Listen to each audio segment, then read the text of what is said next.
Soal berikutnya. Berikut ini adalah beberapa pernyataan tentang manfaat gelombang bunyi dalam bidang kedokteran.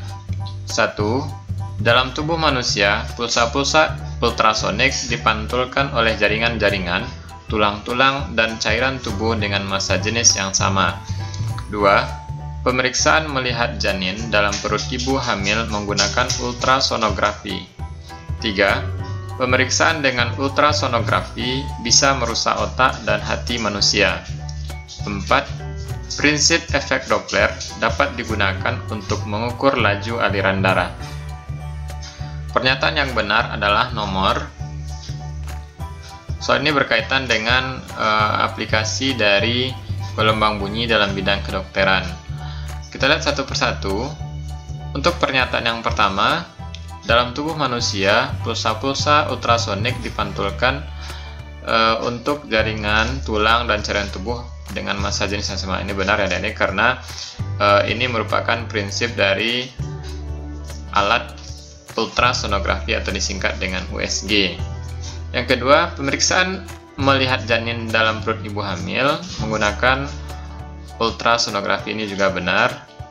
Kemudian nomor 3, pemeriksaan dengan ultrasonografi bisa merusak otak dan hati manusia, ini juga benar, karena kalau sering digunakan USG itu bisa merusak hati dan otak. Kemudian satu lagi, prinsip efek Doppler dapat digunakan untuk mengukur laju aliran darah. Ini juga benar, nih salah satu manfaat untuk memeriksa laju aliran darah ya. Nah, sehingga untuk soal ini jawaban yang benar adalah E. Soal selanjutnya. Suatu cahaya tak terpolarisasi mengenai polarisator dengan intensitas I0. Jika sudut antara kedua sumbu transmisi 30 derajat, maka intensitas cahaya yang keluar dari analisator adalah. Baiklah adik-adik, pada soal ini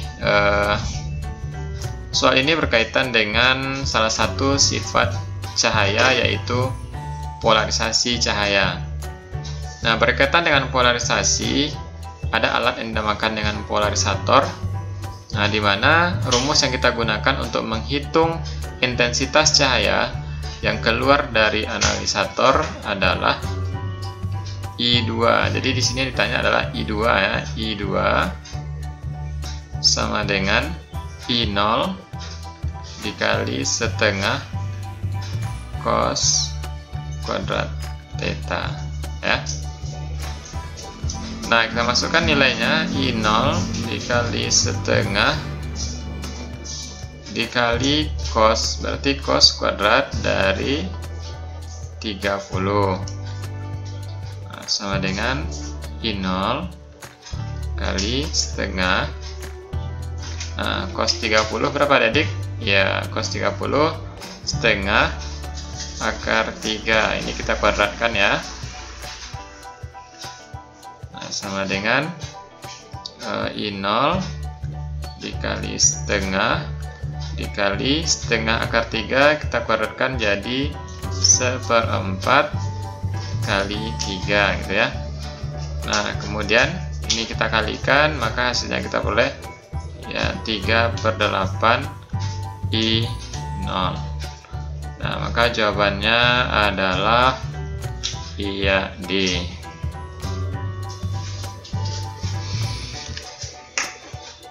Soal berikutnya tentang percobaan Young atau interferensi cahaya. Hasil percobaan Young dengan sinar monokromatik dengan panjang gelombang 600 nanometer dilukiskan seperti gambar berikut ini. Jika jarak antara kedua celah 0,2 mm, maka panjang AC adalah. Oke, yang ditanya di sini adalah panjang AC ya. Panjang AC berarti ini. Nah, ini adalah nilai Y. Nah, untuk menghitung nilai Y, kita gunakan rumus yaitu D Y per L sama dengan N kali lambda. Ingat ya adik, ini rumusnya. Nah, di mana D itu adalah jarak celah, berarti ini nilai D. Kemudian Y yang ditanya, Y itu adalah jarak dari terang pusat ke terang atau gelap berikutnya.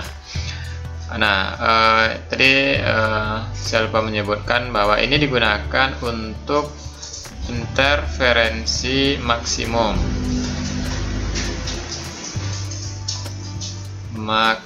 Ya. Nah, atau pita terang. Nah, karena di sini memang ditanya terang ya. Kemudian L adalah jarak celah ke layar, berarti ini L. Kemudian N adalah orde. Nah, karena di gambar dituliskan terang, gelap, terang, berarti ini adalah terang pertama atau T1 ya. Nah, T1 berarti ordenya 1, N sama dengan 1. Kemudian lambda adalah panjang gelombang ya, berarti ini lambda. Nah, kalau sudah berarti kita tinggal masukkan ke rumus ya.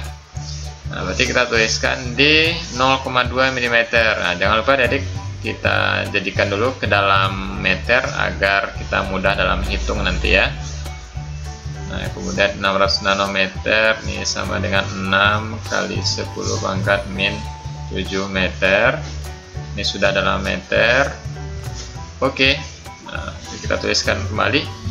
Di 2 kali 10 pangkat min 4 sama dikali Y per L nya 1 sama dengan N juga 1 kali lambda 6 kali 10 pangkat min 7 dikali, oke, sudah. Untuk memudahkan kita, ini bisa kita sederhanakan terlebih dahulu. Nih coret-coret, nih kita mulai 3. Ini kita coret juga, ini bisa jadi tinggal 10 pangkat min 3.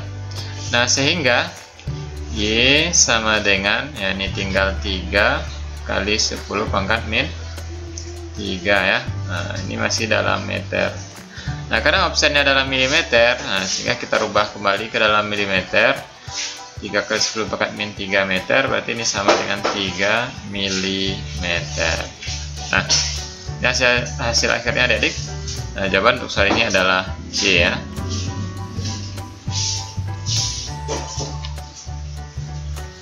Soal berikutnya, seberkas cahaya yang melalui kisi difraksi dengan 5000 celah per cm menghasilkan spektrum garis terang orde kedua yang membentuk sudut 30 derajat terhadap garis normalnya. Panjang gelombang cahaya yang digunakan adalah, nah, soal ini adik berkaitan dengan difraksi kisi. Ya, masih ingat? Ya, nah, difraksi kisi hampir sama rumus yang kita gunakan dengan interferensi celah ganda. Nah, karena ini disebutkan garis terang, ya, berarti rumusnya juga sama, D Y per L sama dengan N dikali lambda.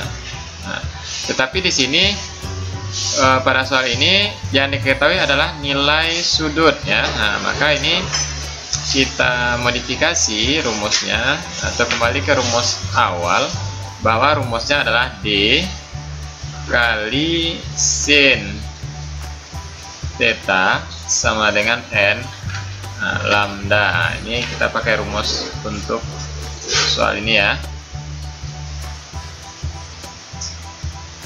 D adalah tetapan kisi.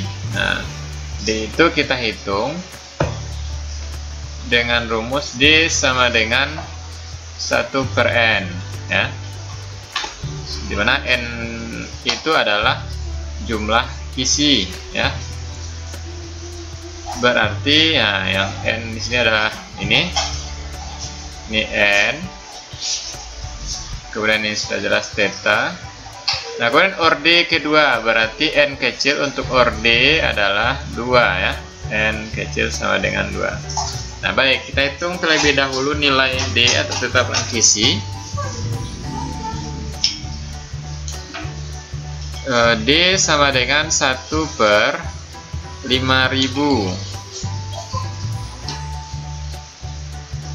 D 1/5 kali 10 pangkat 3. Boleh kita tulis seperti ini ya. Nah, sehingga D sama dengan 1/5 itu 0,2 kali 10 pangkat ya min 3. Ini kita pindah ke atas. Nah, ini masih dalam satuan cm. Nah, untuk memudahkan kita seperti tadi, kita jadikan dulu ke dalam meter, sehingga ini menjadi 2 kali 10 pangkat menjadi min 6 meter ya. Ini sudah kita rubah ke dalam meter.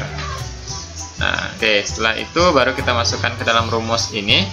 2 kali 10 pangkat min 6 kali sin 30 setengah ya, sama dengan N2 dikali lambda. Oke, ini bisa kita coret. Nah, sehingga lambda sama dengan tinggal 1/2 berarti 0,5 dikali 10 pangkat min 6 meter ya. Nah, atau 5 dikali 10 pangkat min 7 meter. Oke, paham ya adik-adik? Nah, maka jawaban untuk soal ini adalah E.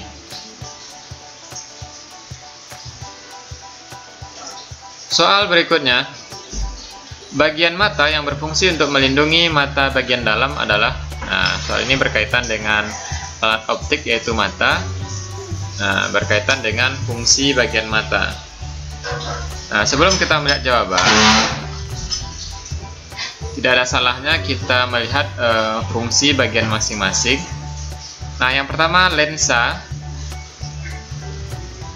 Lensa, kalau kita lihat fungsi spesifiknya untuk materi fisika adalah membiaskan cahaya ya.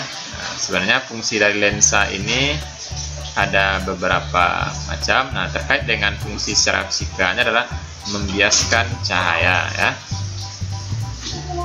Kemudian iris. Nah, iris secara spesifik pada fisikanya tidak ada. Kita lihat fungsi secara umumnya, iris ini adalah memberi warna pada mata.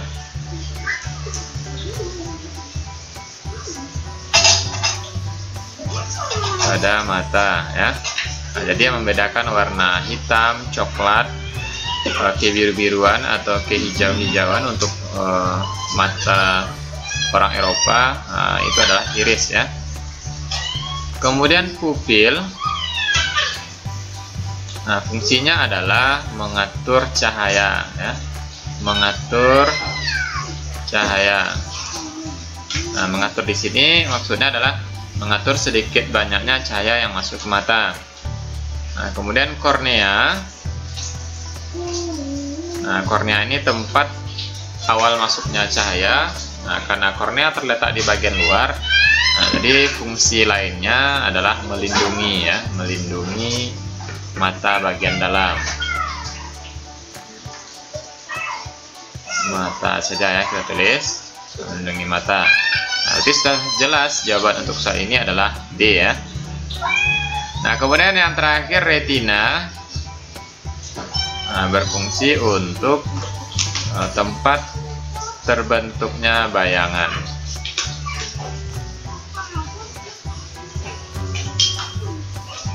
Terbentuk bayangan ya adik-adik.